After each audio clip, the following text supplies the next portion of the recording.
구약 성경 읽기가 끝이 나고 신약을 읽기까지 약 열흘 정도의 시간이 있었는데 사실 이 기간 동안에는 성경 읽기 본문이 없었으므로 제가 조금 게으름을 피웠습니다. 리모델링 이 공사가 길어지니 몸도 많이 고되었고 2차 저차에 조금씩 늦게 일어날 수밖에 없었던 것이죠. 하지만 오늘부터 이제 다시 성경 읽기가 시작되었으므로 정신 차리고 1시 40분에 일어나 본당으로 나왔습니다. 제가 어제 새벽에 말씀을 읽고 묵상을 하면서 이런 마음이 들었는데요. 기대감을 가지고 신약 성경 읽기에 임하라, 이런 마음이 드는 거예요.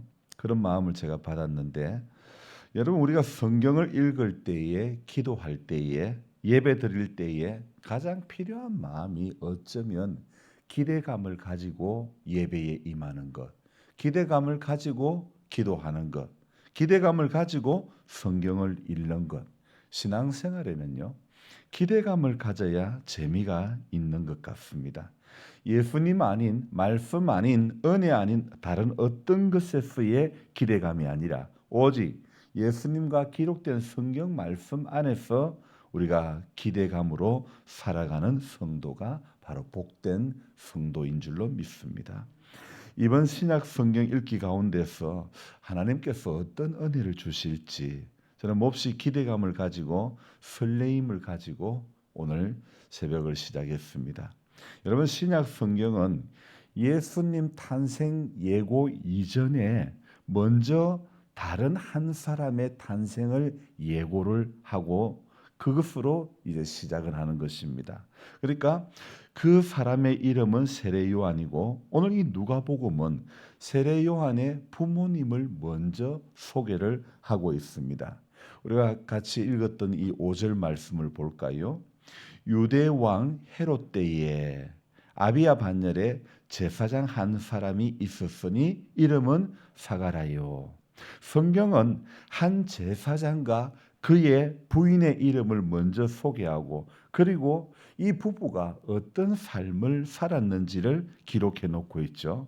6절에 보니까 이 두 사람이 하나님 앞에 의인이니 주의 모든 계명과 규례대로 흠이 없이 행하더라, 이렇게 기록되어 있는데 또 7절도 한번 볼까요? 엘리사벳이 잉태를 못함으로 그들에게 자식이 없고 두 사람의 나이가 많더라.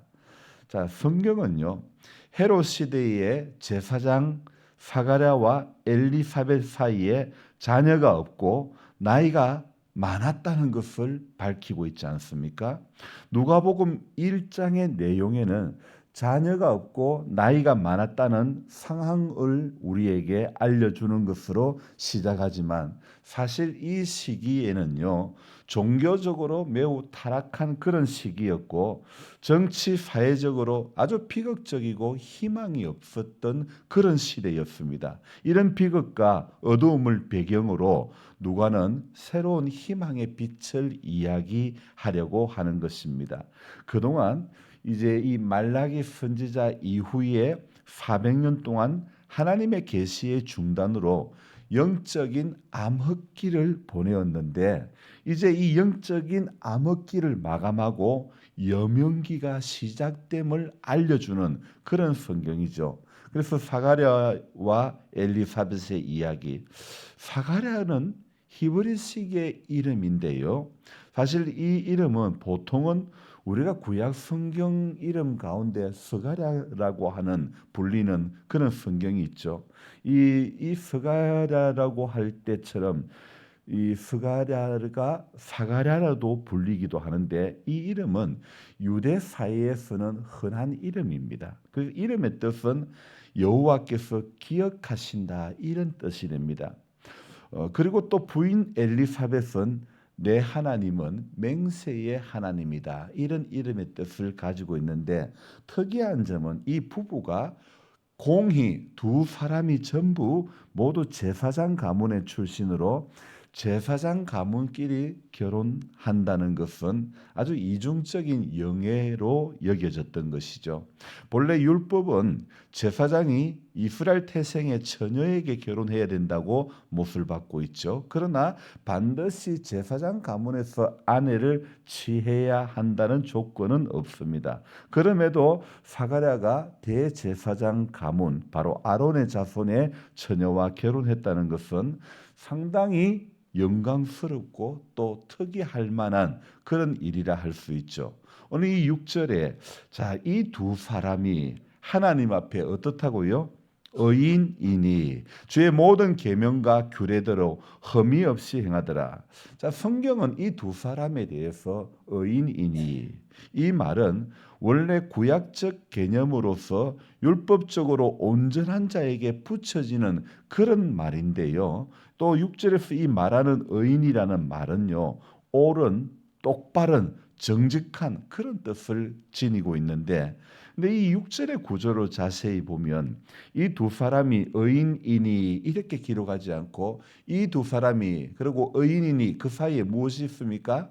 하나님 앞에라는 단어가 있지 않습니까? 그러니까 이 두 사람이 의인이다 이렇게 이야기하는데, 어떤 의인이냐?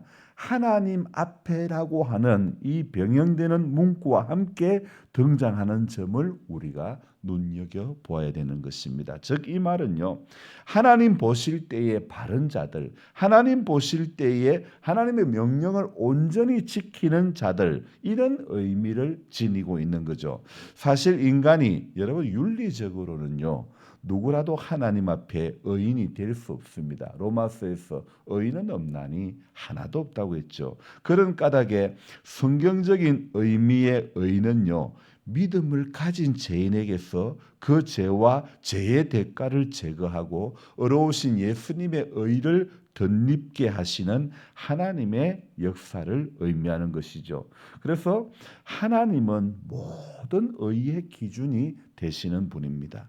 인간은 율법으로 하나님 앞에 결코 의인이 될 수가 없고, 오직 예수 그리스도의 대속의 그 은혜로 말미암아 우리가 의인이 되는 것입니다. 이런 점에서 사가랴와 엘리사벳은요, 본성적으로 의인이다 이렇게 말하기보다는 바로 오늘 이 6절에서 말씀하고 있는 것처럼 하나님 앞에, 다시 말하면 하나님의 긍정적인 평가로 말미암아 의인이 되었음을 우리는 간과해서는 안 되는 겁니다. 이 의인이란 말은 이스라엘에서 가장 탁월한 칭찬의 말 중에 하나인데요. 성경은 여러 곳에서 하나님께 전적으로 헌신한 사람들, 그런 경건한 인물들에게만 이 말을 붙여주고 있죠. 그러니까 의인이라 이 말은 유대인들에게는 아주 이상형 그런 말이 되겠지요. 예를 들자면요, 구약에서 아브라함, 이삭, 야곱 등을 꼽을 수 있을 것이고, 신약에서는요, 바울 사도 같은 사람, 율법의 의로는 흠이 없는 자로다 이렇게 자랑했던 바울을 예를 들 수가 있는 것입니다. 그러나 이것은 분명히 구약 율법 시대의 의인관에 따른 그런 표현이지, 모든 사람을 죄인이라고 단죄하는 복음, 이 신약 성경 복음관에서의 평가로는 볼 수가 없는 것입니다. 그래서 이 구약적인 의인관에서 볼 때에 이 사가랴와 엘리사벳, 마리아, 요셉 부부, 시므온, 안나 등이 하나님 앞에 긍정적인 평가를 받고, 또 그분으로부터 특별한 계시를 받은 어렵고 경건한 사람이라고 볼 수 있죠. 이러한 부모의 경건한 삶이 그리스도의 오실 길을 예비하는 세례 요한에게 아주 지대한 영향을 주었을 것이라고 볼 수 있죠. 이 두 사람은 하나님 앞에 의인이니, 그리고 그 다음에 나오는 말이 무엇입니까? 주의 모든 계명과 규례대로 흠이 없이 행하더라.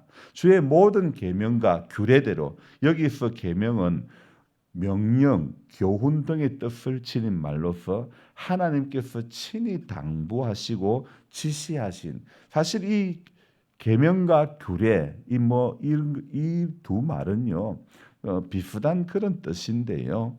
하나님께서 정당히 여기는 것, 하나님께서 만드시고 옳게 여기는 것 이런 것을 규례라고 하는데 이 계명과 규례는 하나님으로부터 주어진 어떤 거룩하고 온전한 명령과 생활 규범들을 가리킨다고 볼 수 있습니다. 그래서 계명과 규례라고 하는 말은 여호와의 명령을 강조하기 위해서 중복적으로 두 단어를 사용하고 있는 것일 뿐 사실 이 두 단어가 의미하는 바는 동일한 것입니다. 근데 이 계명과 규례대로 어떻게 했다고요? 흠이 없이 행하더라. 흠이 없이라는 말, 비난받거나 책망받을 것이 없이 이런 뜻으로 주의 계명과 규례를 지켰다는 그런 사실을 기록하고 있죠.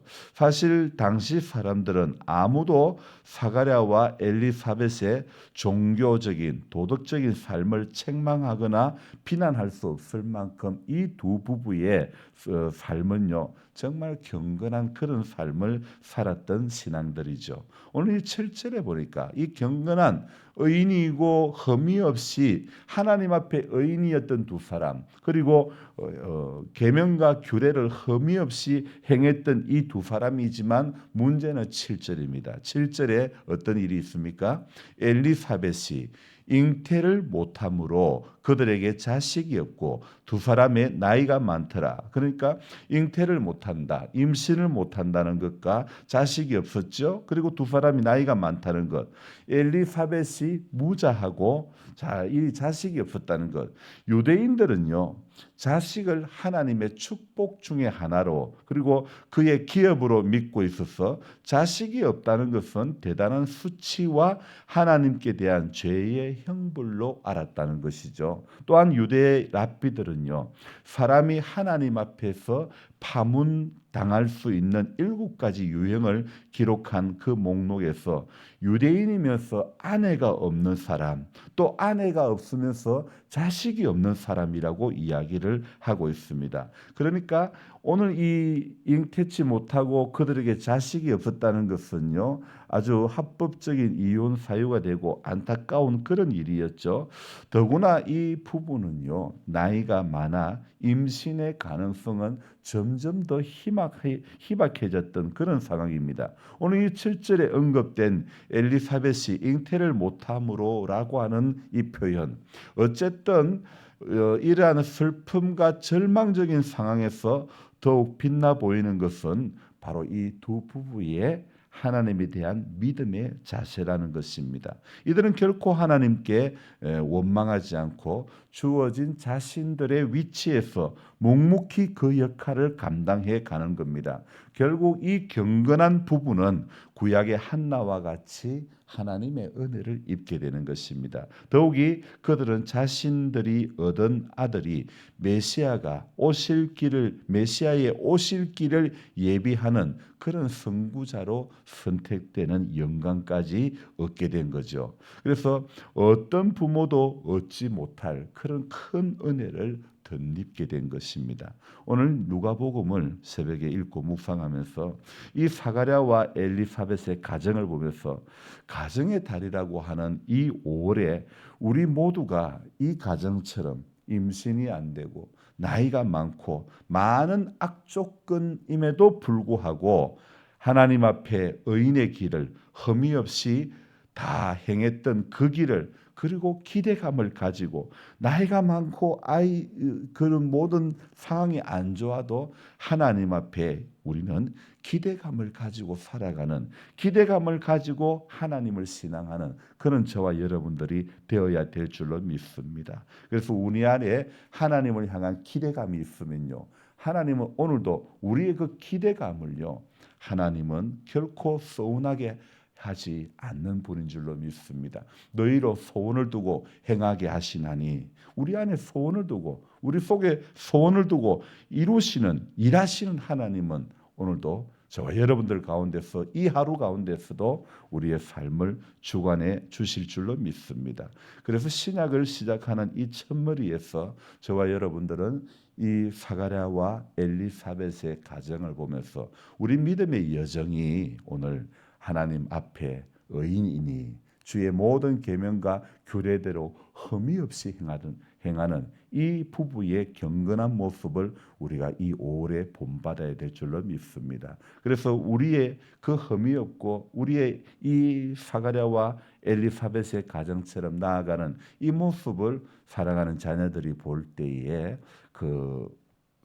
그들이 우리 하나님 앞에 저와 여러분들이 그들의 삶의 거울이 될 수 있는 그런 길을 걸어가기를 주의 이름으로 축복합니다. 기도하겠습니다.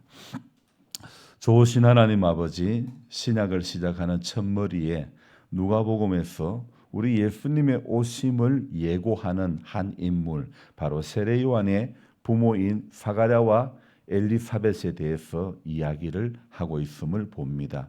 하나님 아버지, 오늘 우리 하나님의 교회를 섬기는 우리 한 사람 한 사람이 오늘 이 5월에 정말 엘리사벳, 사가랴 이 두 부부처럼 하나님 보시기에 하나님 앞에 의인된 삶을 살기로 결단하고 또 하나님께서 명령하신 하나님께서 말씀하신 그 모든 것들을 흠이 없이 행하려고 몸부림치고 애쓰는 하나님의 사람들이 다 될 수 있도록 도와주시옵소서.